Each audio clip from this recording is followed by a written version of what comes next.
A 3-year fight in the Williamsville Central School District could soon be over.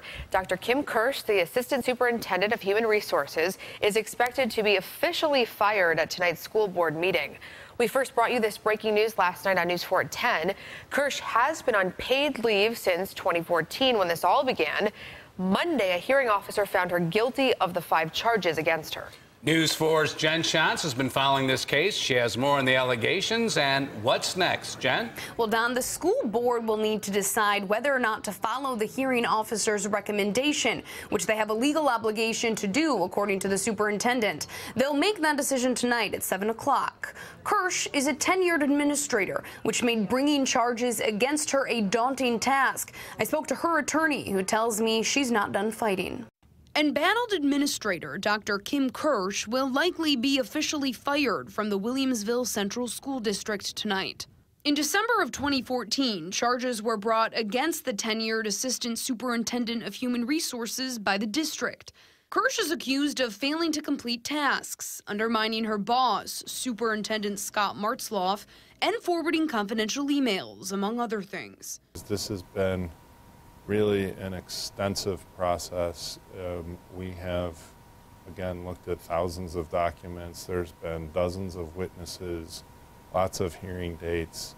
All of the information was brought forward and a determination by a neutral party was made. I think we need to respect his reasoned and thoughtful decision and look to move forward as a school district. Kirsch's attorney, Michael Starvaggi, claims the charges are retaliation for Kirsch going to the school board with concerns about Martzloff back in June of 2014.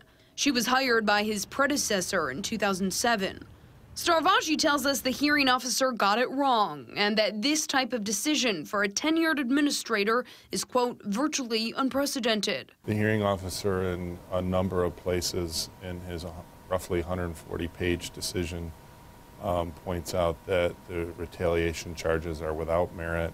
There's a pending federal lawsuit against the district filed by Kirsch back in 2014, shortly after the district brought charges against her. For nearly 3 years, she's been on paid administrative leave, making around $170,000 a year. If the school board agrees with the hearing officer's recommendation, that will stop tomorrow. I've reached out to the Williamsville Teachers Association, who's been vocally supportive of Kirsch. We haven't received a response from them. However, they did post on their Facebook page yesterday, quote, "We won't win every time, but standing up for what is right is essential regardless of the outcome," end quote. Again, that board meeting begins tonight at 7 o'clock, where members are expected to officially vote to terminate Kirsch. Live in the newsroom tonight, Jen Schatz, News 4 at 6.